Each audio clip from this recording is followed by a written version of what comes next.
Good afternoon, everyone. So, today we will be starting with the basics of anatomy and musculoskeletal system. Am I clear? Am I audible to everyone?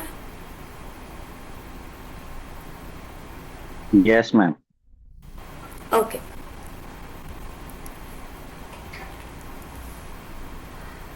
So, before I start, how many of you know कि हमारे body में कितने bones कितने muscles होते हैं?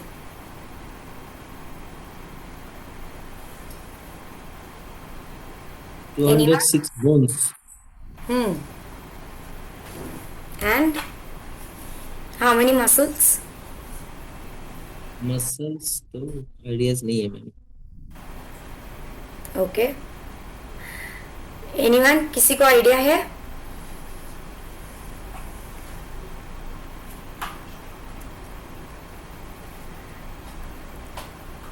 Okay, no problem. Yes. Muscles are support करते ना ma'am, body को प्रोटेक्ट करते ऑर्गन्स को. हाँ, तो वो मैंने हेल्प पूछा करते कितने मूवमेंट को. मसल्स हैं ह्यूमन बॉडी में? ह्यूमन बॉडी में कितने मसल्स है? हम्म मसल्स नंबर अराउंड अराउंड जैसे या हमारे नो पास आई हर्ड 206. हाँ 600 सम 600 और सम 650 है सर. हाँ, muscles. okay, very close. Nice. So when I say musculoskeletal system, it means muscles and bone, and not just bone, it also includes joints and connective tissue. So the muscles and the skeletal system together makes the musculoskeletal system. Now muscle moves. Okay, जब हम movement कर रहे हैं तो क्या move होता है? पहले बोन मूव होगा या पहले मसल मूव होगा? पहले muscles. Muscles. Right. So muscle moves bone which moves weights. Okay. So अगर मुझे ये फोन उठाना है तो पहले मेरा मसल पुल करेगा और मेरा बोन उसे फॉलो करेगा, बिकॉज हमारे मसल्स में होते हैं nerve endings. The nerve which supplies us with the information about what has to be done, when it has to be done. And these muscles then convert this kind of a chemical energy into a mechanical energy, and then it moves the bone. Okay, so brain will send the chemical energy or the chemical message. The muscle decodes it, and then whatever the message was, according to that it will ask or it will start the movement, and the bone will move along with it. Okay, now when we talk about skeletal system, we have bones. Now what does it function, I mean how does it function, or what are the functions of a skeletal system? First one, bone acts as a levers. Now what are levers? Any idea?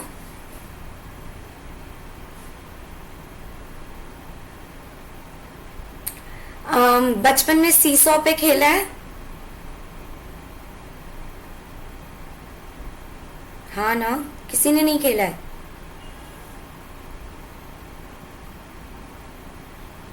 सो बचपन में जब हम seesaw पे खेलते थे, सो seesaw has maintain करता है ना बैलेंस को. बीच में एक आर्क है and then it balances.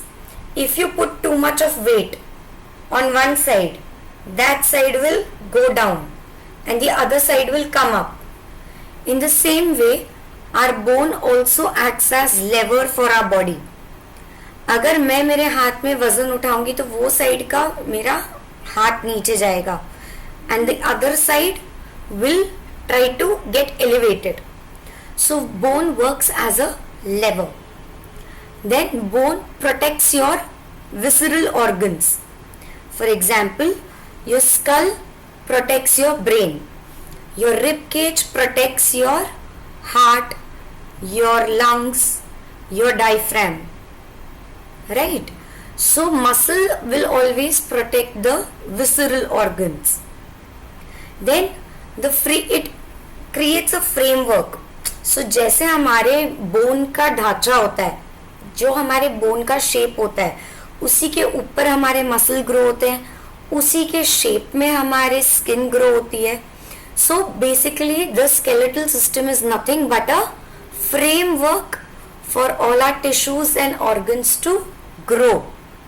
Okay, now skeletal systems, or if I break it down, bones, they do what? They store, they release minerals such as calcium and phosphorus. Okay, so total number of bones in our body is around 206, and sometimes if you have extra fingers can increase to 209. Now, अब bone के अंदर क्या होता है? There are 3 layers of bone. First you have the innermost part, that is the bone marrow. Then you have a thick part covering the bone marrow, protecting it, which is known as a compact bone. In between this compact bone you can see honeycomb like structures, which is nothing but the spongy bone. Okay, now these spongy bones with age reduces and the porosity of the bone increases, जिसको हम कहते हैं osteoporosis.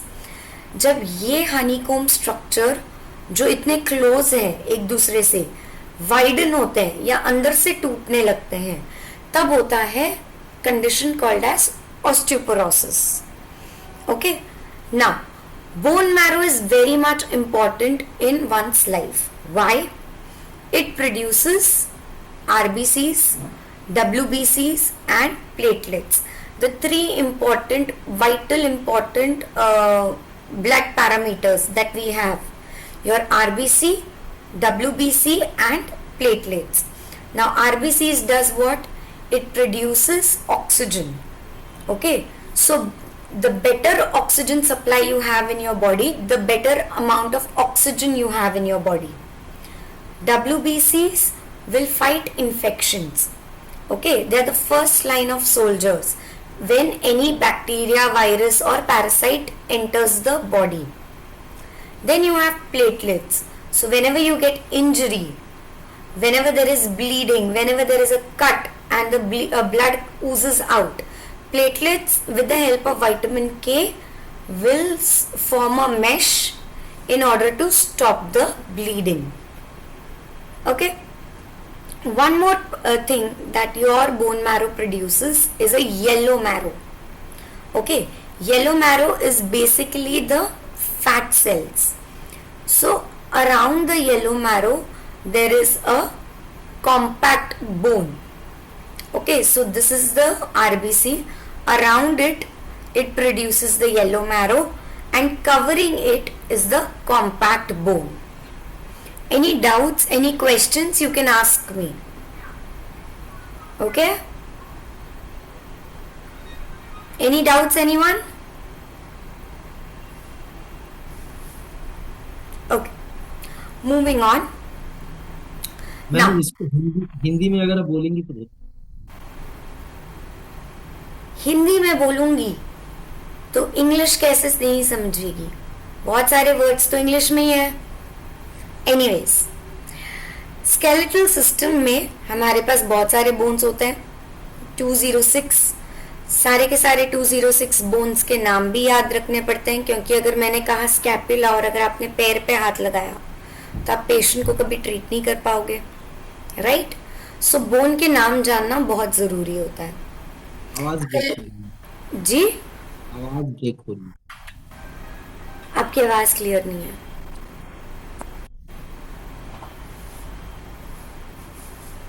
Okay, so starting anteriorly. आवाज break हो रही है ma'am. अब आवाज आ रही है आपको? हाँ हाँ बिल्कुल. सो स्टार्टिंग एंटीरियरली यानी आगे के साइड से ऊपर में we have skull, also known as cranium. Okay, The whole skull is called as cranium. Then we have clavicle, which is the collarbone. Then we have a center bone जिसको हम कहते हैं sternum. फिर हमारे होते हैं रिब्स. कितने ribs होते हैं हमारे पास बॉडी में? 12 ribs. और 11th और 12th रिब्स को साथ में क्या कहा जाता है? It's माने कि floating false rib. rib. Floating ribs क्योंकि वो आगे स्टर्नम पे कनेक्ट नहीं होते. False rib इसको कहा जाता है ना. हाँ जी. False rib. 11th और 12th रिब को कहा जाता है false rib. फ्लोटिंग रिब्स क्योंकि वो आगे स्टर्नम को कनेक्ट नहीं होते. वो पीछे स्पाइन को कनेक्ट होते हैं और आगे स्टर्नम को कनेक्ट होते हैं वाया कॉस्टल कार्टिलेज. ठीक है, ये होता है कॉस्टल कार्टिलेज. ये कार्टिलेज सॉफ्ट होता है और इसके यहां से रिब स्टार्ट होता है. फिर होता है, अब हाथों में आते हैं, ह्यूमरस, अल्ना, रेडियस. थंब के साइड पे जो बोन है उसको कहते हैं रेडियस. लिटिल फिंगर के साइड पे जो बोन होती है उसको कहते हैं अल्ना. ओके. फिर ये होते हैं हमारे मेटाकार्पल्स. छोटे फिंगर्स को हम कहते हैं मेटाकार्पल्स. पैरों में the longest bone femur. Then you come down, you have tibia. नीचे टीबिया है और उसी के बाजू में एक सपोर्टिंग पतला बोन होता है, उसको कहते हैं हम फिब्यूला. दोनों पैरों के बीच में हमारे पास होता है पटेला, जिसको हम नी कैप भी कहते हैं. फिर आता है हमारा पेल्विस. ये होता है हमारा पेल्विक बोन, जिसमें 3 डिफरेंट पार्ट होते हैं. इलियम जो ऊपर का पार्ट है, प्यूबिस जो हमारा सेंटर मेन पॉइंट है, और इस्चियम जिस पे हम बैठते हैं. ओके, ये हो गए हमारे बोन्स. फिर आते हैं हमारे सर्वाइकल, हमारा स्पाइन. हमारे स्पाइन में हमारे पास होते हैं सर्वाइकल स्पाइन 7. फिर हमारे पास होता है स्कैप्यूला. फिर हमारे पास होता है thoracic vertebra from 7 to 12. Thoracic vertebrae होते हैं.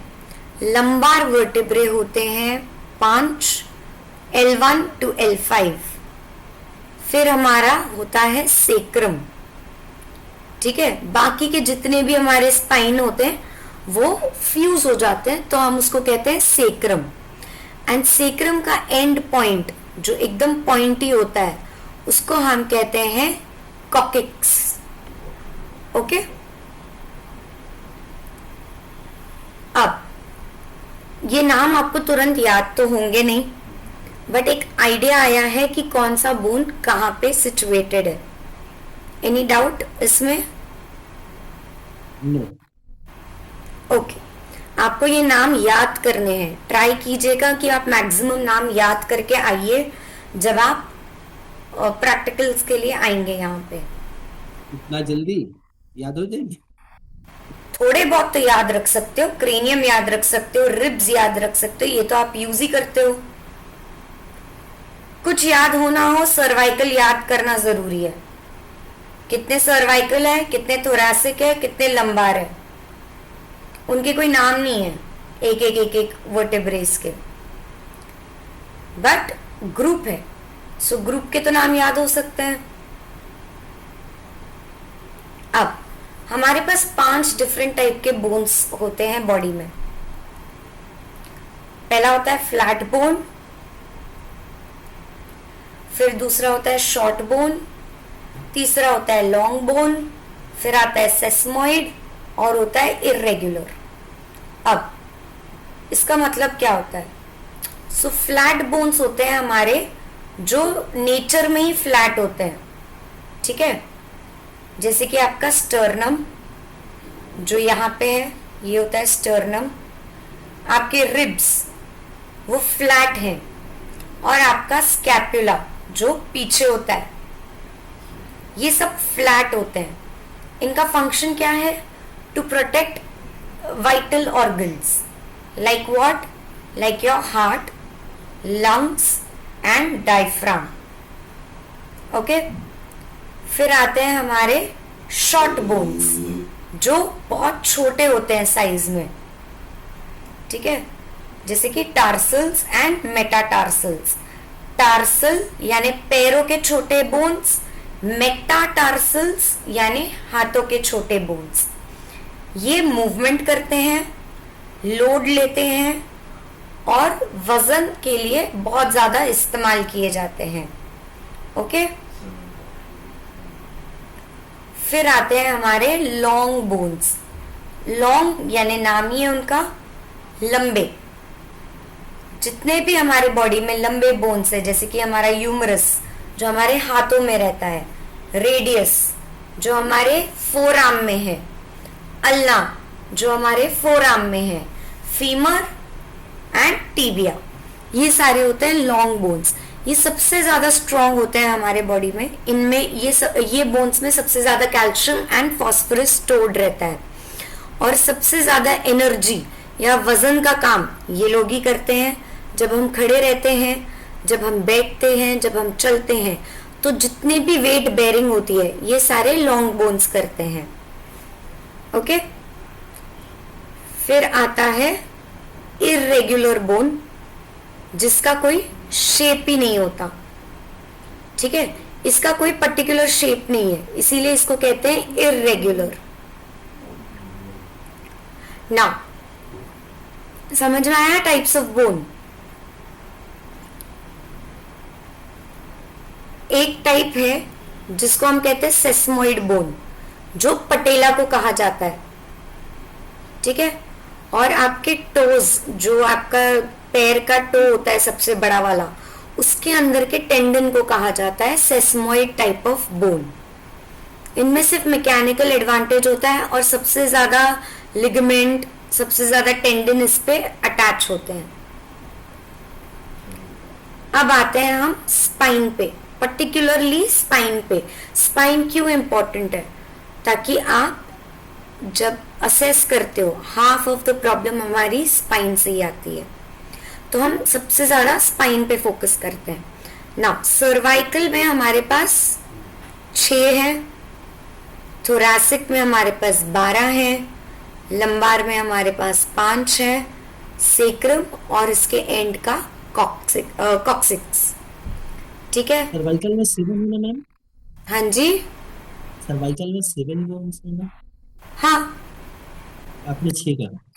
7, C7 तक है ना। हाँ हाँ, C7। तो C1 to C7 तो 7 बोन्स होते हैं। ओके, थोरैसिक में 12, लंबार में 5, एक सेक्रम और एक कॉक्सिक्स, ठीक है। अब ये स्पाइन के बीच में होता है वर्टिब्रल डिस्क, ओके, जो थोड़ा बहुत जेली लाइक स्ट्रक्चर होता है, जो दोनों बोन्स के बीच में कुशनिंग प्रोवाइड करते हैं, जिसको हम कहते हैं गद्दी, ओके, जिसको हम गद्दी भी कहते हैं। और इनके बीच में होता है वर्टिब्रल फोरामेन, इसको कहा जाता है वर्टिब्रल फोरामेन। अब वर्टिब्रल फोरामेन क्या करता है? हमारा स्पाइनल कॉर्ड को ब्रेन से नीचे तक ये पैसेज है, सो स्पाइन के यहाँ पे वर्टिब्रल फोरामेन से जाता है। अब सर्वाइकल का वर्टिब्रल फोरामेन बड़ा है क्योंकि वहां से ब्रेकियल प्लेक्सस पास हो रहा है, उसके बाद स्पाइनल कॉर्ड जा रही है और फिर लंबार, और यहाँ से इनके साइड के प्रोसेसेस से, जिसको हम ट्रांसफर्स प्रोसेस भी कहा जाता है, वहां के एंड से हमारे नर्व्स बाहर आते हैं। Okay, I think I have, अगर आप ये देखेंगे तो यहाँ पे है इंटरवर्टिब्रल डिस्क। ये दोनों हर स्पाइन के बीच में है एक इंटरवर्टेबल डिस्क, ठीक है। अब इस फोरामिन से, ये बेस ऑफ द स्कल है, यहाँ के वर्टेबल फोरामिन से आपका स्पाइनल कॉर्ड पास हो रहा है, और हर लैमिना से ये जो येलो पार्ट है वो आपके नर्व्स है जो बाहर आते हैं और अलग अलग मसल्स को सप्लाई करते हैं। Okay, any doubt? समझ रहा है या बहुत फास्ट जा रहा है? ओके, अब हमारे स्पाइन में बहुत सारी अलग अलग टाइप की डिफॉर्मिटीज हमको दिखती है। पहला, ये हमारा एक नॉर्मल स्पाइन है जिसमें सर्वाइकल में एक थोड़ा सा कर्व होता है, फिर स्ट्रेट होता है और लंबार में कर्व होता है, ठीक है। ऐसा नॉर्मल दिखता है। बट जब यहां से एक इमेजिनरी लाइन अगर आप ड्रॉ करते हो और वो इमेजिनरी लाइन के अलाइनमेंट से स्पाइन अगर शिफ्ट हो जाता है बाहर के साइड पे, तो उसको हम थोरैसिक डिफॉर्मिटी कहते हैं। अगर वो थोड़े नीचे थोरैसिक और लंबार के बीच में, जस्ट बीच में, यानी 10th थोरैसिक एंड 2 लंबार के बीच में अगर शिफ्ट होता है तो हम उसको कहते हैं थोरैको लंबार डिफॉर्मिटी।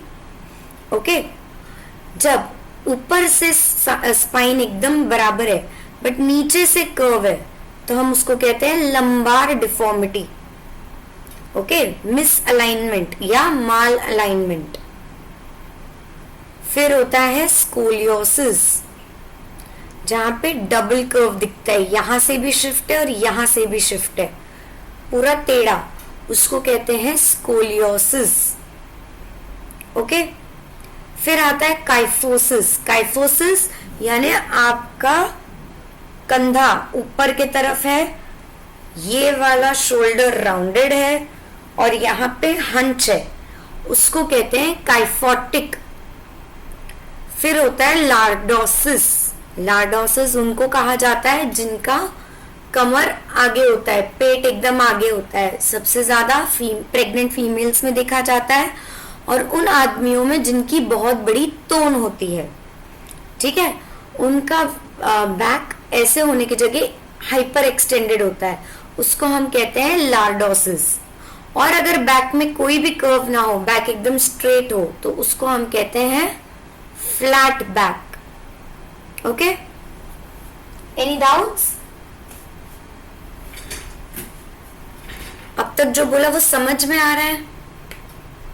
याद नहीं हो रहा? ठीक है, हाँ, समझ में आया बट थोड़ा सा याद करने में दिक्कत, समझ में नहीं आया कि ये वाला जैसे आपने बताया, इस डबल कर्व जहाँ पर है, इसको हम स्कोलियोसिस कहते हैं। डबल कर्व को कहते हैं स्कोलियोसिस, यानी ऊपर के तरफ से भी स्पाइन टेढ़ा होगा और नीचे आके भी उल्टे डायरेक्शन में स्पाइन टेढ़ा होगा, ठीक है। एक यहां से कर्व होगा स्पाइन में और एक यहां से कर्व होगा, ऐसा होगा स्पाइन एस शेप में, ठीक है। जब एक्सरे पे आपको एस शेप के स्पाइन दिखेंगे उसको हम कहते हैं स्कोलियोसिस। बहुत सारे स्कोलियोटिक पेशेंट्स होते हैं जो मस्कुलर इम्बैलेंस के वजह से पोस्चर ऐसा हो जाता है, बहुत टाइम ऐसे बैठने की आदत होती है ना हमें। ये रिवर्स होते हैं। हाँ जी, रिवर्स होता है अगर वो फंक्शनल है तो, स्ट्रक्चरल है तो नहीं हो सकता, फिर उसको सर्जिकल इंटरवेंशन लगता है।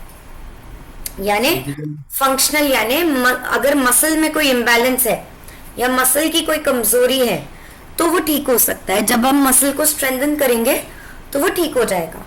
बट अगर स्ट्रक्चरल है यानी पैदा ही उस तरीके से हुए हैं तो फिर सर्जरी ही ऑप्शन होती है, आपको सर्जरी से उसको ठीक करवाना पड़ता है। सर्जरी से मैम तो ऐसा तो कुछ नहीं कि सर्जरी से स्पाइन ठीक होते हैं। क्या क्या सर्जरी से स्पाइन थोड़ी ठीक होता है। होता है? किसने बोला नहीं होता? गूगल कर लीजिए। मैं पिछले 11 सालों से स्पाइन के पेशेंट्स देख रही हूँ, कितने तो मेरे नहीं नहीं बोलकर भी 5-6 हजार पेशेंट ने स्पाइनल ऑपरेशन करवाया होगा।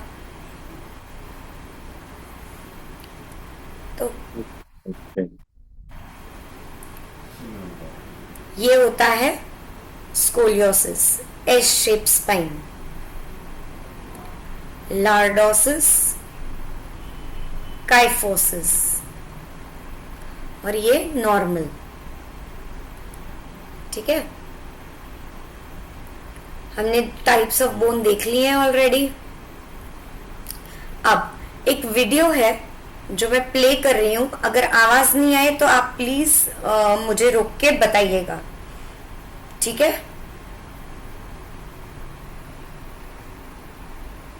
Your spine, also called your backbone or vertebral column, is composed of 33 bones, called vertebrae, which provide your body with support and protect your spinal cord from injury. The vertebrae can be divided into 5 groups: cervical, thoracic, lumbar, sacral, and the coccyx, each of which has unique features suited to its functions. There are 7 cervical vertebrae, numbered C1 to C7, 12 thoracic vertebrae, numbered T1 to T12, 5 lumbar vertebrae, numbered L1 to L5, 5 sacral vertebrae, numbered S1 to S5, and the coccyx. The upper 24 vertebrae are articulate, separated by intervertebral discs. The sacral vertebrae and the bones of the coccyx are fused. The cervical vertebrae, which are the vertebrae of your neck, support your head, which weighs around 10 to 13 pounds. C1 and C2 are specialized vertebrae that allow for the greatest range of motion of all the vertebrae. C1 is called Apis, after the man from Greek mythology who held up the earth. It is ring-shaped and attaches directly to your skull. This vertebra allows you to nod your head. C2, called axis, serves as an axis about which C1 pivots, allowing you to shake your head when saying no. C1 is able to pivot on this vertebra thanks to a specialized process called the DEN, or odontoid process. The thoracic vertebrae, which are the vertebrae of your mid and upper back, hold the ribcage and protect your heart and lungs. They have a limited range of motion. The lumbar vertebrae, which are the vertebrae of your lower back, bear the weight of your upper body and are larger in order to support the stress, especially when you lift something heavy. The sacral vertebrae connect your spine to your hip bones. These vertebrae are fused together. Together with your hip bones, they form the pelvic girdle. The coccyx, or tailbone, is made up of 4 fused bones, which provide attachment points for ligaments and muscles of the pelvic floor. Now let's cover the parts of a vertebra. A vertebra has 3 parts: the body, vertebral arch, and the processes. The body bears weight, the vertebral arch houses the spinal cord, and the processes allow for muscle attachment. The vertebral arch is made up of 2 supporting pedicles and 2 lamina. The space inside, which houses the spinal cord, is called the vertebral foramen. Under each pedicle, spinal nerves exit and pass through the intervertebral foramen. 7 bony processes arise from each vertebral arch to form facet joints and processes for muscle attachment. Facet joints allow for back motion. Each vertebra has 2 pairs of facet joints. One pair connects to the vertebra above, and one pair that connects to the vertebra below. There is also a pair of transverse processes and a spinous process. Between the vertebra are the intervertebral discs, which provide cushioning and prevent the bones from rubbing together. Note that there is no intervertebral disc between C1 and C2. Discs are composed of an annulus, which is made up of several layers, or laminae, of fibrocartilage, crisscrossing fibrous bands that attach between the bodies of the vertebrae above and below, and a gel-filled center called the nucleus. The nucleus distributes the pressure evenly within each disc during compression. The nucleus is full of proteoglycans, large molecules with sugar subunits that are very hydrophilic. This structure swells with water unless it experiences constraints from the surrounding tissue. Hence, the nucleus absorbs fluid at night or when you are lying down, and then this fluid is pushed out during the day when you are upright, and pressure is applied to the intervertebral discs. We shorten as we age because the discs lose the ability to reabsorb fluid during rest, and they flatten and become more brittle. If you like this video, please like and subscribe. It would help me make more videos. And make sure to comment with any topics you'd like me to cover in future videos. Also, it would be really nice if you could कुछ समझा? support me on Your spine okay, थोड़ी बहुत आपको समझ में आई?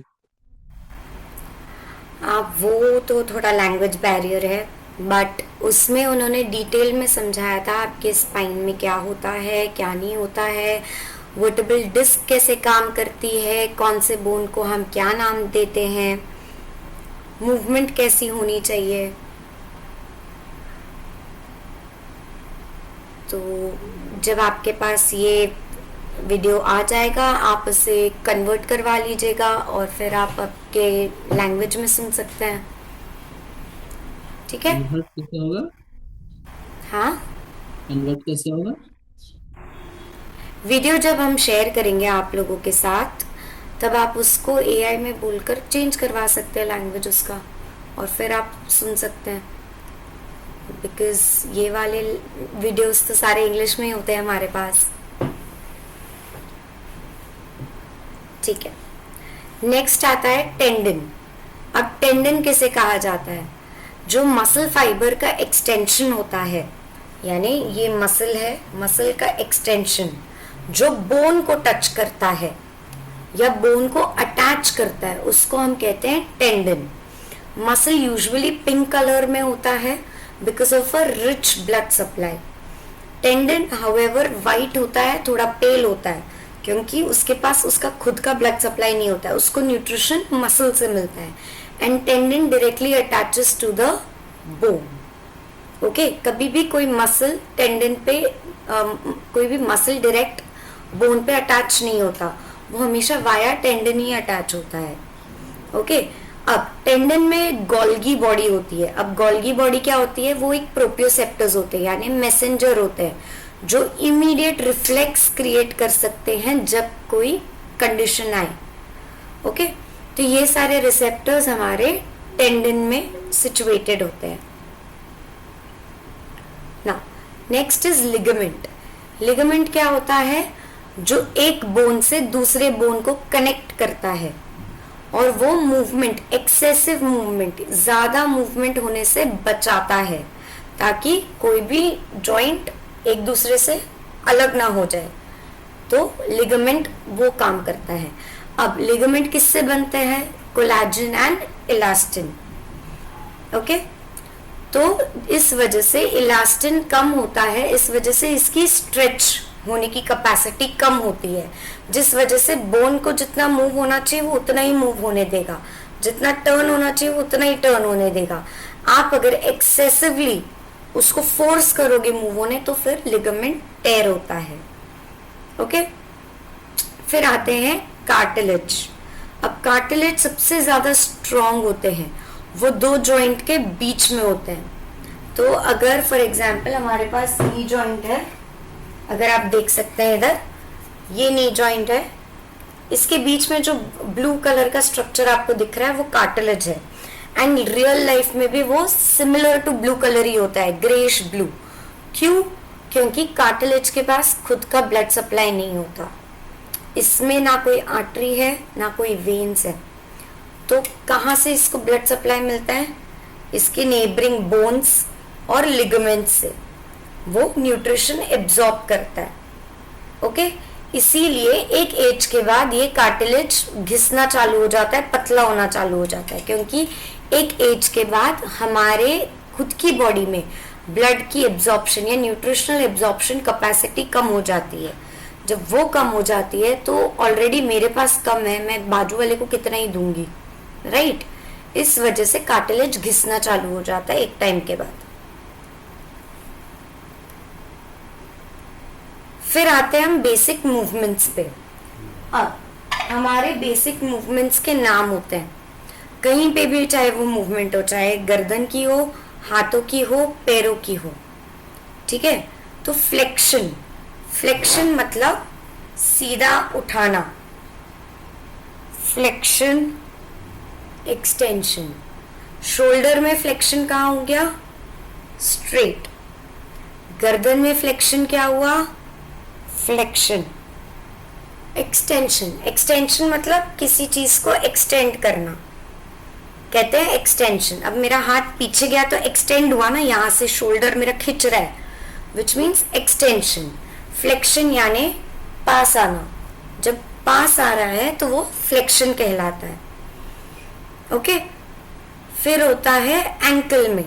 Ankle में होता है डॉर्सीफ्लेक्शन, यानी पैर ऊपर के तरफ आना, जो हम एंकल ऊपर लेते हैं उसको कहते हैं डॉर्सीफ्लेक्शन।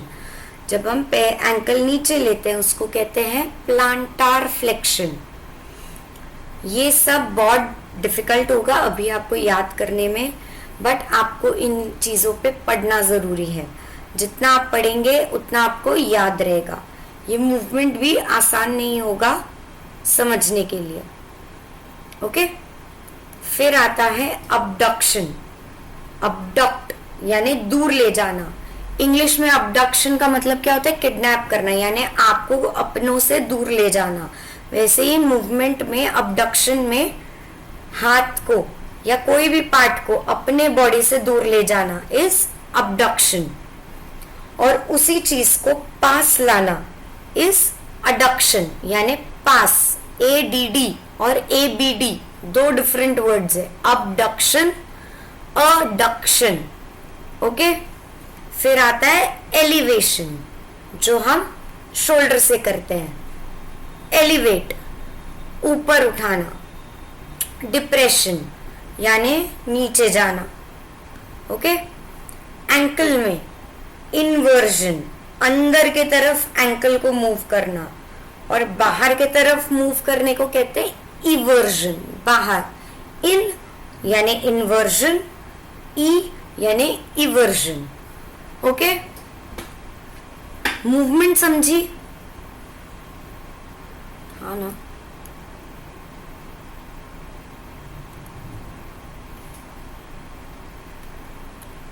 ओके, फिर आता है रोटेशन। रोटेशन यानी रोटेट करना।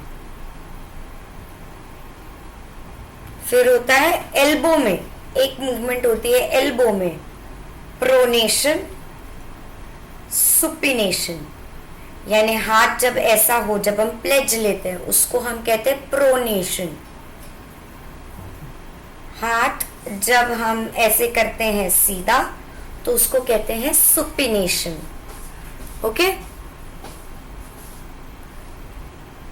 फिर आता है सर्कमडक्शन। सारे मूवमेंट एक साथ कर लो, ठीक है? फ्लेक्शन, अबडक्शन, अडक्शन, एक्सटेंशन, यानी फुल राउंड, यानी सारे मूवमेंट एक साथ आप करोगे तो उसको कहते हैं circumduction. Okay, any doubts, any questions? इसको ज्यादा बार देखना पड़ेगा तभी जाकर क्लियरिटी आएगी। इन सब चीजों को आपको डिटेल में पढ़ना पड़ेगा। जब तक आप इसे पढ़ोगे नहीं, खुद से समझोगे नहीं, याद करने की कोशिश नहीं करोगे तो ये तुरंत दिमाग में नहीं बैठता। अब ये सबसे बड़े फाउंडेशन होते हैं, चाहे कुछ भी करो, कोई भी मोडालिटी यूज करो, कोई भी टेक्निक सीखो, ये सीखना बहुत जरूरी होता है। ठीक है, इसमें कोई डाउट है तो आप मुझे बताइए। मसल स्टार्ट करना है, हाँ, मसल्स स्टार्ट करना है। अब ऑप्शन आपके पास है कि आपको आज स्टार्ट करना है या मसल कल सीखना है, क्योंकि इतना ही होता है बोन्स में जो हम सीखते हैं। ये हम पूरा 1 साल सीखते हैं, 1 से 1.5 साल, when we are in college, when we study all of these things। इसमें हम एक एक बोन का डिटेल पढ़ते हैं कि एक बोन में कितने एंगल पे कितना डिग्री पे कट आता है, कौन से अटैचमेंट में, मतलब अगर कॉलर बोन है तो कॉलर बोन के 1/3 में कौन सा मसल अटकता है या अटैच होता है, बाजू में कौन सा अटैच होता है, मिडिल में कौन सा मसल आना चाहिए। तो हर बोन का डिटेल स्टडी की जाती है फॉर 1.5 ईयर। एंड देन ये जो आपने सीखा है आज, ये बेसिक है, ये बेसिक बहुत जरूरी है। कुछ नहीं आए तो ये तो आना जरूरी है आपको। ओके, अब इसके बाद हमें मसल स्टार्ट करना है। स्केलेटल पार्ट खत्म हो गया है, अब मसल्स आप में कैपेसिटी है सीखने की तो मैं स्टार्ट कर सकती हूँ, नहीं तो हम कल के लेक्चर में मसल्स को कंटिन्यू करेंगे।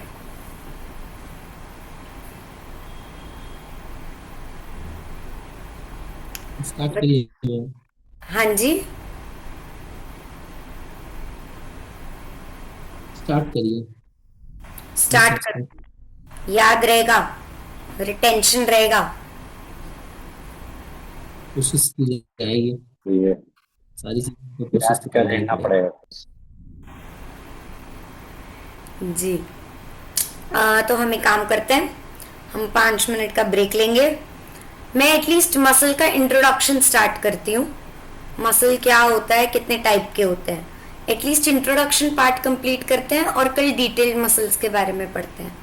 ओके, क्योंकि कल का लेक्चर बहुत थियोरेटिकल है, बहुत सारे नाम हैं। 685 मसल्स है हमारे पास बॉडी में, तो बहुत सारे मसल्स है जो आपको पढ़ने पड़ेंगे। ओके, चलिए 5 मिनट में मिलते हैं।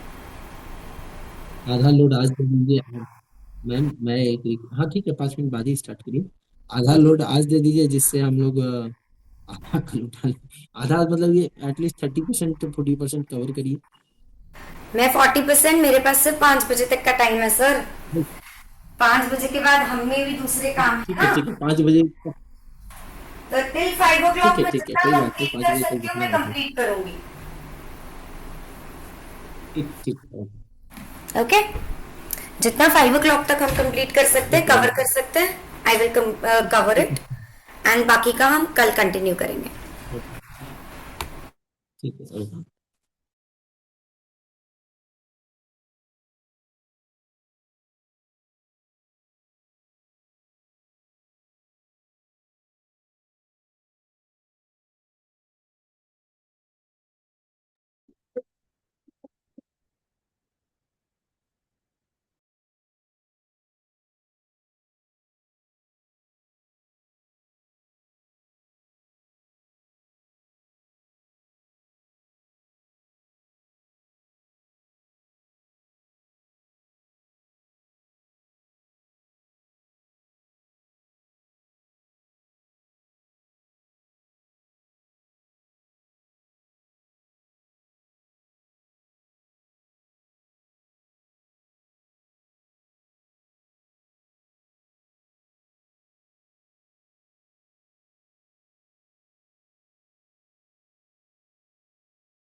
चलिए, ready everyone?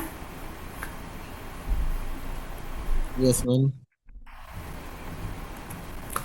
Okay. So we have almost 680 muscles in our body.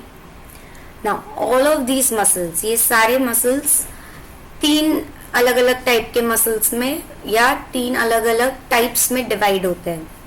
First होता है कार्डियक, सेकंड होता है स्मूथ और थर्ड होता है स्केलेटल. ठीक है. कार्डियक मसल्स वैसे मसल्स होते हैं जो कभी भी थकते नहीं हैं, क्योंकि अगर वो थक गए तो आप मर जाओगे. ओके. सो कार्डियक मसल्स जब से आप पैदा होते हो और जब तक आप मरते नहीं हो, वो 24/7 चलते हैं. दे आर इनवॉलेंटरी यानी हमारा उन पे कोई कंट्रोल नहीं है, वो अपने हिसाब से चलते हैं. फिर होते हैं स्मूथ मसल्स. वो भी एक इनवॉलेंटरी मसल टाइप होता है जो बहुत स्मूथ फंक्शन करते हैं, जैसे कि हमारे ब्लड वेसल्स हो गए, हमारे स्टमक के मसल्स हैं, इंटेस्टाइन्स, आंखें, erector muscles of the hair. ये सारे मसल्स इनवॉलेंटरी होते हैं बट स्मूथ होते हैं स्ट्रक्चर में. ओके. मतलब थोड़ा भी कट हो गया तो वो फट जाएंगे. They are very delicate in nature, इसीलिए वो स्मूथ मसल्स कैटेगरी में आते हैं. हमारे इंटरनल ऑर्गन्स सारे, जैसे हमारा लिवर है, पैनक्रियाज है, स्प्लीन है, ये सारे हमारे स्मूथ मसल्स में रहते हैं. फिर आते हैं हमारे skeletal muscles. Skeletal muscles voluntary muscles होते हैं, यानी मुझे उन पे पूरा कंट्रोल है. अनलेस एंड अनटिल मुझे कोई न्यूरोलॉजिकल प्रॉब्लम ना हो, स्केलेटल मसल पे एक ह्यूमन का फुल कंट्रोल होता है. यानी मुझे आंख बंद करनी है, खोलनी है, हंसना है, नहीं हंसना है, हाथ उठाना है, नहीं उठाना है, इट्स इन माई कंट्रोल. ठीक है. इसीलिए skeletal muscle is voluntary muscle, यानी हम उसको हमारे हिसाब से कंट्रोल कर सकते हैं. ओके. अब अगर आप देख सकते हो इतने सारे स्केलेटल मसल्स में जो आपको मेजॉरिटी मसल्स यहाँ पे दिख रहे हैं, ये सारे मसल्स को जानना आपके लिए बहुत इम्पोर्टेंट है. ओके. क्योंकि आप कौन से मसल में नीडल करोगे, आप कौन से मसल के ऊपर कब करोगे, आप कौन से मसल को रिलीज करोगे. अगर आपको मसल का लोकेशन नहीं पता होगा, नाम नहीं पता होगा, उसके फाइबर कौन से डायरेक्शन में जाते नहीं पता होगा, तो आपको कभी रिजल्ट नहीं आएगा. ओके. तो हम स्टार्ट करेंगे फर्स्ट मसल से. सो बहुत सारे हमारे जो मसल है, एक सेकेंड, जो पॉइंट ऑफ अटैचमेंट ओरिजिन. ठीक है. पॉइंट ऑफ अटैचमेंट और ओरिजिन यानी कहां से शुरू हुआ है, अटैचमेंट यानी कहां अटैच हो रहा है. ठीक है. कौन से डायरेक्शन में जा रहा है मसल, वेरी इंपॉर्टेंट. कोई स्ट्रेट जाते हैं, कोई ऑब्लिक जाते हैं. ऑब्लिक यानी टेढ़े स्लांटिंग में. कोई स्लीपिंग पैटर्न में नीचे से ऊपर के डायरेक्शन में जाते हैं. ठीक है. ये स्लीपिंग पैटर्न हो गया, ये नीचे से ऊपर के डायरेक्शन में हो गया. सो डायरेक्शन जानना बहुत जरूरी होता है. ओरिजिन टू इंसर्शन, ये नहीं बोल रही हूँ आप ये याद रखो कि कौन से बोन से वो जुड़ के कहाँ अटैच हो रहा है, एग्जैक्ट पॉइंट, बट कहाँ से स्टार्ट होगा. अगर मैं बाइसेप्स बोलूँ तो एटलीस्ट इतना पता होना चाहिए, बाइसेप्स यहाँ से स्टार्ट होके एल्बो पे अटैच होता है. ओके. इतना जानना बहुत जरूरी है. फर्स्ट हम पढ़ेंगे आज एब्डोमिनल मसल्स के बारे में. ठीक है. एब्डोमिनल सूट कहा जाता है इनको. सो जो 6 पैक एब्स आप देखते हैं बहुत सारे हीरोज में, ये सबको होता है. ठीक है. आप बॉर्न ही इसके साथ होते हो. क्यों? क्योंकि ये मसल का शेप ही एब्स के शेप में है. इसको कहते हैं हम रेक्टस एब्डोमिनस. रेक्टस एब्डोमिनस इस मसल का नाम है. ये मसल का शेप ही एब्स के शेप में है. तो हम इसके साथ ही पैदा होते हैं। प्रॉब्लम ये होती है कि हमारा फैट इसको कवर कर लेता है, जिस वजह से हम इसको फिर फैमिली पैक कहते हैं, 6 पैक नहीं, राइट। सो रेक्टस एब्डोमिनस। अब ये शुरू कहां से होता है? तो अगर आप यहां देख सकते हैं तो ये लोअर पार्ट ऑफ स्टर्नम से स्टार्ट होता है और आपके प्यूबिस बोन तक जाता है। इसके मसल फाइबर्स सीधे हैं, ओके।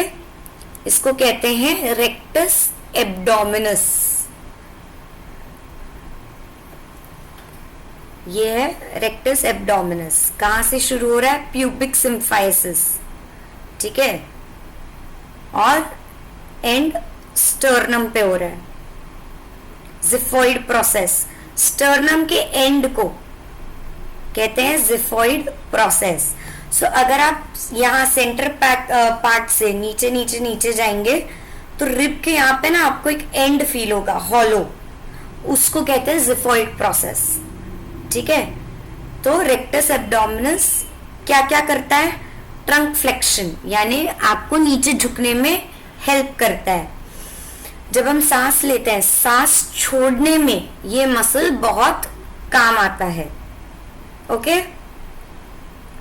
फिर आता है एक्सटर्नल एब्डोमिनल ऑब्लिक या एक्सटर्नल ऑब्लिक। 2 ऑब्लिक मसल होते हैं, दोनों पेट के साइड में होते हैं, उनको कहते हैं एक्सटर्नल ऑब्लिक। और इसी का भाई या इसी की बहन होता है इंटरनल ऑब्लिक, ठीक है। सारे मसल्स एक दूसरे से कनेक्टेड होते हैं। अब एक्सटर्नल ऑब्लिक दोनों बाजू बाजू में होते हैं हमारे एब्डोमिनल वॉल के, अगर आप देख सकते हैं तो साइड ऑफ द एब्डोमिन, ठीक है। अब ये क्या करते हैं? Unilateral trunk lateral flexion. अब 2 वर्ड्स है, यूनिलैटरल यानी एक साइड। मैं ये दोनों मसल का एक साइड यूज कर सकती हूँ, ऐसा जरूरी नहीं है कि दोनों साइड के मसल काम करेंगे एक ही टाइम पे, ठीक है। सेकेंड वर्ड है इप्सीलैटरल। इप्सीलैटरल का मतलब होता है सेम साइड। इप्सीलैटरल का मतलब होता है सेम साइड। और कॉन्ट्रालैटरल, कॉन्ट्रालैटरल का मतलब होता है ऑपोजिट साइड। यानी अगर मैंने कहा external oblique trunk flexion, lateral flexion करता है, लैटरल यानी बाजू का साइड, लैटरल फ्लेक्शन कर रहा है, यानी जिस साइड पे मैं झुक रही हूं वही साइड का मसल एक्टिव होता है, ठीक है। अगर मैं राइट साइड पे झुकूंगी तो मेरा राइट साइड का एक्सटर्नल ऑब्लिक एक्टिवेट होगा। बट अगर मैं लेफ्ट साइड पे मुड़ूंगी, ठीक है, रोटेट करूंगी ऑपोजिट साइड में, तब लेफ्ट साइड का मसल एक्टिव होगा, राइट का नहीं होगा, ठीक है। एक्सटर्नल ऑब्लिक मसल का नाम है। मसल का एक्शन क्या है? साइड टू साइड बेंड होना, आगे बेंड होना और रोटेट करना कोई सामान लेने के लिए। जब मैं साइड टू साइड बेंड होंगी, मैं जिस साइड बेंड होंगी उसी साइड का वो मसल एक्टिव होगा। बट अगर मैं टर्न होंगी तो मैं जिस साइड टर्न हो रही हूं वो साइड का मसल एक्टिव होगा। यानी अगर मैं राइट कंधा लेफ्ट साइड लेके जाऊंगी तो लेफ्ट का मसल एक्टिव होगा, और वही अगर मैंने लेफ्ट का कंधा राइट साइड पे घुमाया तो राइट का मसल एक्टिवेट होगा। समझ रहा है? Confusion, doubt, difficult?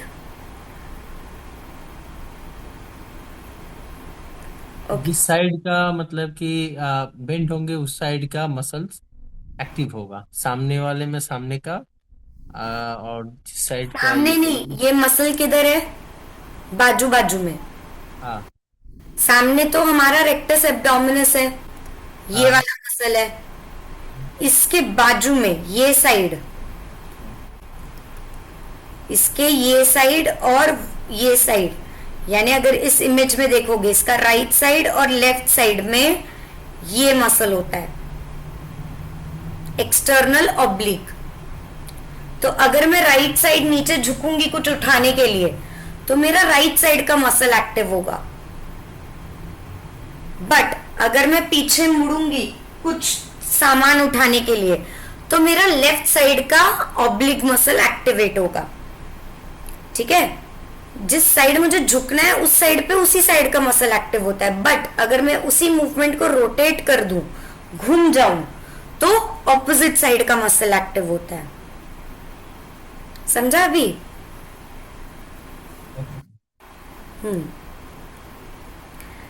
मैंने कहा एक्सटर्नल ऑब्लिक, ठीक है, ये हो गया एक्सटर्नल ऑब्लिक। अगर आप इसको उठा दो, इसका लेयर उठा दो, उसके नीचे आपको दिखेगा इंटरनल ऑब्लिक। ठीक है, इसकी बहन इंटरनल ऑब्लिक। इसमें भी इसके फंक्शन सेम है, जिस साइड झुकोगे वही साइड का मसल एक्टिव होगा, बट अगर आप रोटेट करोगे तो ऑपोजिट साइड का मसल एक्टिव होगा। ठीक है, मूवमेंट भी सेम करता है ये, एक्सटर्नल ऑब्लिक के साथ इंटरनल ऑब्लिक सेम मूवमेंट करता है। कोई डाउट, कोई कंफ्यूजन? नाम लिख लो, नाम लिखते जाइए आप, ताकि आप जब इसे गूगल करो या इसके बारे में पढ़ो तो आपको समझ में आए। ठीक है, फिर आता है एक मसल जिसको कहते हैं ट्रांसवर्स एब्डोमिनस। तो ट्रांसवर्स एब्डोमिनस, अगर आपने आपके एब्स को हटा दिया तो उसके अंदर होता है ये, इसको कहते हैं मसल लाइनिंग भी कहा जाता है इसको। ये करता है रोटेशन, इसका सिर्फ एक ही काम है, बॉडी को रोटेट करवाना। अब रोटेट कौन से डायरेक्शन में करेगा? इप्सिलैटरल में। इप्सिलैटरल का मतलब क्या होता है? अगर मैं राइट को रोटेट करूंगी तो राइट का ही मसल एक्टिव होगा, और लेफ्ट को रोटेट करूंगी तो लेफ्ट का मसल एक्टिव होगा। ठीक है, तो ट्रांसवर्स एब्डोमिनस मसल आपके सांस लेने और छोड़ने में हेल्प करता है, पेट को अंदर दबाने में हेल्प करता है, और आगे झुकने में या रोटेट करने में मदद करता है। बट जिस साइड का आप मूवमेंट करोगे उसी साइड का ये वाला मसल एक्टिव होता है, बट एक्सटर्नल और इंटरनल ऑब्लिक में उल्टा होता है। समझा? देखिए अपना करिंग कुछ चिंता नहीं। बेटा पंखा चालू कर देना था, पंखा चालू कर दो। ओके, ये हो गया एब्डोमिनल्स। नेक्स्ट मसल्स बहुत सारे हो गए, 4 मसल 5 मसल हमने पढ़ लिए जो मेन इंपॉर्टेंट। हम सारे 600 मसल्स नहीं पढ़ने वाले, डोंट वरी, हम उतने ही मसल्स पढ़ेंगे जो बहुत ज्यादा इंपॉर्टेंट है हमारे लिए। बट बहुत ज्यादा थ्योरी होने के बाद कुछ टेक्निकलिटी पे आते हैं। टेक्निकल चीजों पे जब बात करेंगे तो थोड़ा माइंड डाइवर्ट होता है हमारा। फर्स्ट, हमारे पास जॉइंट्स है बॉडी में, राइट, अलग अलग जगहों पे। शोल्डर जॉइंट है, एल्बो जॉइंट है, हिप जॉइंट है, नी जॉइंट है। ओके, तो हर टाइप का जॉइंट अलग अलग किस्म का होता है।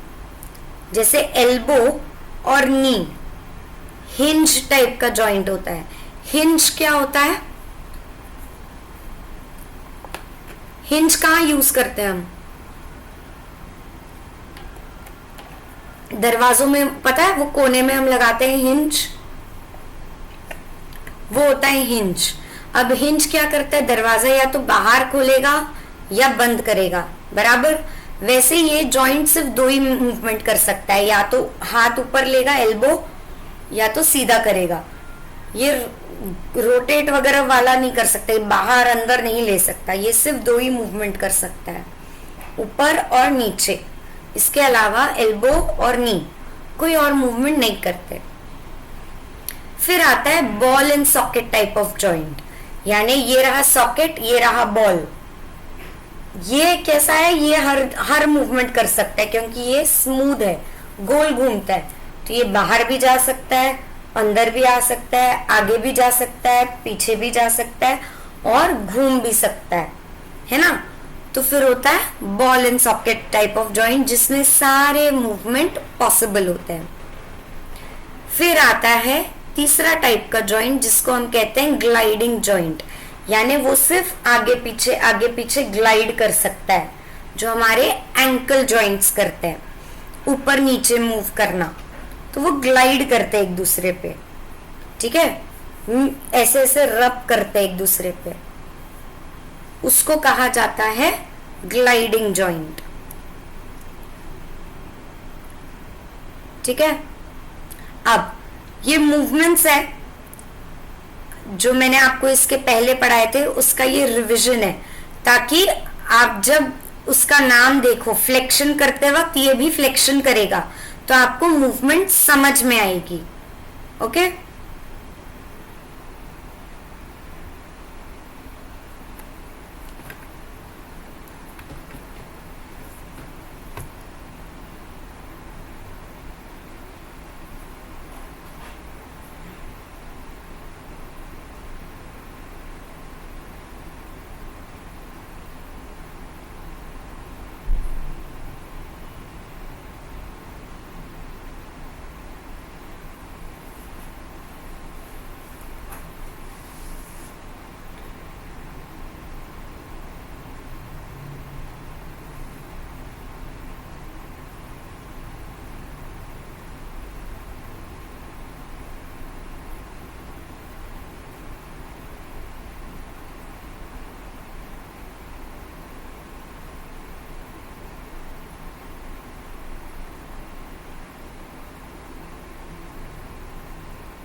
सो ये सारे मूवमेंट्स हो गए हमारे शोल्डर जॉइंट में। आपने देखा flexion, extension, abduction, adduction, horizontal abduction, adduction, medial rotation, lateral rotation and circumduction. अब यही मूवमेंट्स अगर In this video, we're going to talk about scapular movements.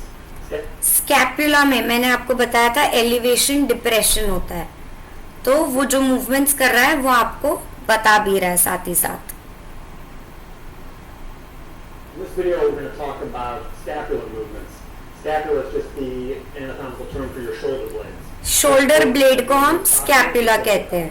So here are the movements. We have retraction, which is the shoulder blade. Retraction यानी shoulder को, scapula को पीछे लेना। We have elevation, which is the shoulder blade. ये elevation है और We ये have depression. Depression है। Down towards the back pocket. And then we have upward rotation. The shoulder blade फिर swings. जब हम शोल्डर को ऊपर लेते हैं तो हमारा स्कैपुला भी ऊपर मूव होता है। These movements are really important okay, for तो shoulder. ये सब हमारे स्कैपुला के मूवमेंट्स होते हैं। This vi- जैसे अब मैंने अगर मेरा शोल्डर ऊपर लिया तो मेरा ये जो स्कैपुला है ये भी ऊपर की तरफ मूव होगा, ठीक है। तो स्कैपुला में इसको अबडक्शन मूवमेंट कहा जाता है या स्कैपुलर मूवमेंट है। ये शोल्डर शुरू तो कर रहा है बट स्कैपुला उसको खत्म करता है। ओके, हमने सारे स्पाइन देख लिए थे, यही उसका रिवीजन है। Normal spine, lordosis, kyphosis and scoliosis. अब मैं आपको हिप के मूवमेंट्स दिखा रही हूं, आप हिप के मूवमेंट्स को भी समझिए। Comparing the movements of the hip joint and the knee joint. The hip joint is a freely movable joint which can carry out angular motion in multiple directions. ये है abduction movement. Abduction abduction of the hip joint when the leg ये points abduction है, from the midline. Hip से आगे जा रहा है. Adduction of the Adduction hip यानी when the पास leg लाना. points towards the midline. Flexion of the hip joint. यानी सीधा ऊपर लेना. Resulting in a decrease of angle. और एक्सटेंशन यानी पीछे ले जाना. Straightening the joint resulting in an increase in angle. Circumduction of the hip. Circumduction यानी गोल गोल घुमाना. Sorry. Rotation of the hip joint. The movement of the leg along Internal and the external towards rotation. and away from the body. And now onto the knee joint. Knee. One which can Hinge. carry out angular motion, but in one ठीक है, direction. Hinge joint है नी. तो या तो वो extension में जाएगा या फ्लेक्शन में जाएगा. Increasing the angle. Flexion of the knee joint. Okay, flexion यानी छोटा होना, एक्सटेंशन यानी एक्सटेंड होना. Okay, so with this we will stop the session here and कल हम इसे कंटिन्यू करेंगे.